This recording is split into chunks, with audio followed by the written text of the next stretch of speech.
নমস্কার সবাইকে, সবাই কেমন আছেন? আমি তৃষ্ণা আপনাদের জন্য নিয়ে আসছি নতুন একটা ভিডিও। তো আজকে আমি রান্না করব শিং মাছ লাউ পাতার ডগা দিয়ে। তো মাছটাকে আমি লবণ দিয়ে দিয়েছি। এখন এর মধ্যে দিয়ে দেব হলুদ, দিয়ে দিলাম হলুদের গুঁড়া।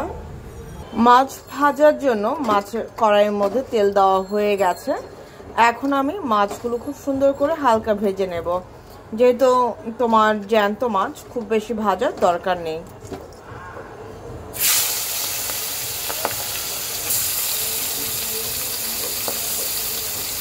তো চলো মাছগুলো সুন্দর করে ভেজে নেই। মাছ ভাজা তেলের মধ্যে দিয়ে দেবো একটা শুকনা মরিচ, দিয়ে দেবো কেটে রাখা পেঁয়াজ আর কাঁচা মরিচ।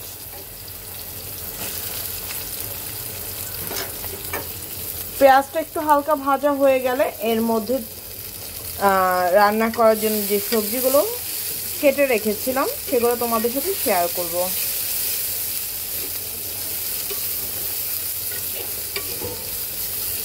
পেঁয়াজটা একটু হালকা ভাজা হয়ে গেলেই হয়ে যাবে, খুব বেশি ভাজার দরকার নেই। পেঁয়াজটা দেখো হালকা ভাজা হয়ে গেছে। ঠিক এই সময়ে আমি দিয়ে দেবো কেটে রাখা একটা আলু, বেগুন আর হচ্ছে করলা।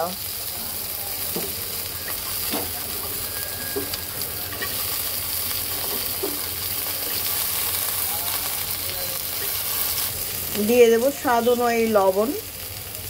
এইবার সব কিছু সুন্দর করে মিক্স করে দেব।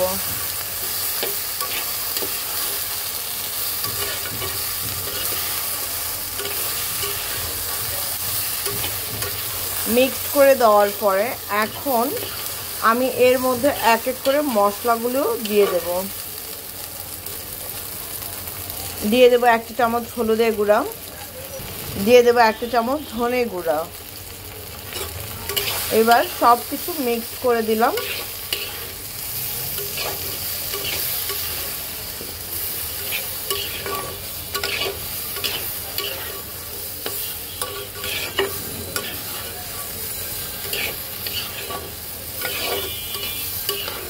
এবার আমি ঢেকে দেব।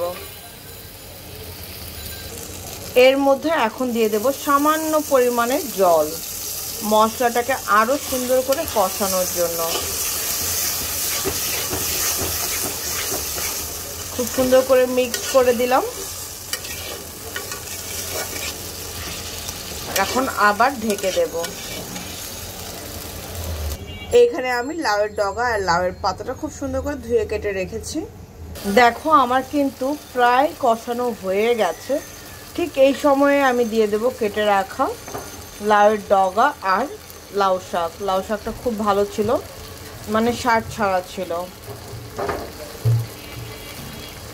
তো এখন আমি খুব সুন্দর করে মিক্স করে দেব।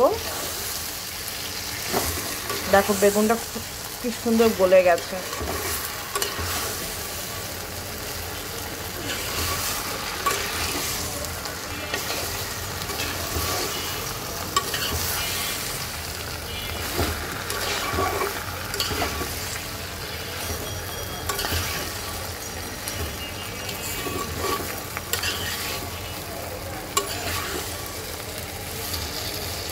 তো দেখো খুব সুন্দর করে মিক্সড করে দিলাম।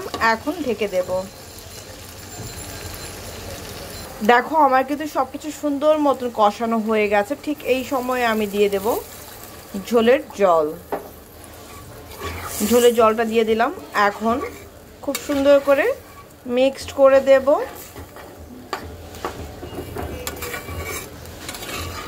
আর এখন আমি বলক আসা আগ পর্যন্ত ওয়েট করব। দেখো এখানে আমি রাঁধুনি আর পেঁয়াজ বাটা বেটে নিয়েছি। এখানে আমার মাছের ঝোলটাও ফুটে গেছে। ঠিক এই সময়ে আমি দিয়ে দেব রাঁধুনি আর পেঁয়াজ বাটা। পাতার তরকারিতে একটু রাঁধুনি আর পেঁয়াজ বাটা বেটে দিলে খেতে কিন্তু দারুণ লাগে। যারা দাওনি রাঁধুনি আর পেঁয়াজ বাটা তারা দিয়ে দেখো, সত্যি বললাম না মিথ্যা বললাম।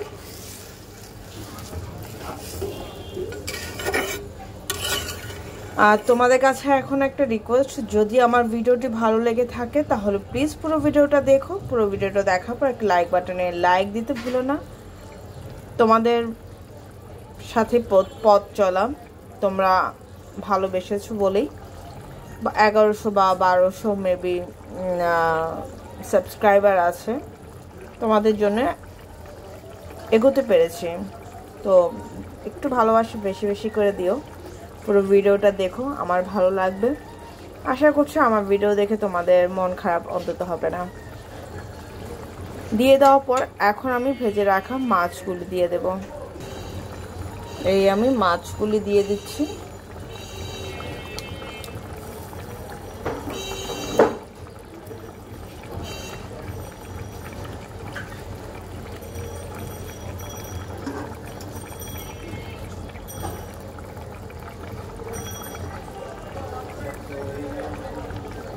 মাছগুলো দিয়ে দেওয়ার পর একটু হালকা নেড়ে দেব। তো চলো মাছটা সুন্দর করে এখন জাল হতে থাক। তো আমার দেখো শিং মাছের ঝোলটা কিন্তু হয়ে গেছে, এখন এটাকে নামাবো। নামানোর পর তোমাদের সাথে ফাইনাল লুকটা শেয়ার করছি। তো চলো। তো এই হচ্ছে আমার ধোয়া ওঠা শিং মাছের ঝোল। কেমন রান্না করেছি সেটা কিন্তু অবশ্যই জানিও, ঠিক আছে? লাউ শাকের ডগা দিয়ে শিং মাছের ঝোল, আশা করছি তোমাদের কাছে ভালো লাগবে। যারা এভাবে রান্না করে একবার হলো রান্না করে খেয়ে দেখো, দুর্দান্ত লাগবে। তো আজকের জন্য এই পর্যন্ত। সব ভালো থেকে সুস্থ থেকে, আমার জন্য আশীর্বাদ, কম যেন ভালো থেকে সুস্থ থেকে তোমাদের জন্য নিত্য নতুন ভিডিও আনতে পারি। So tata.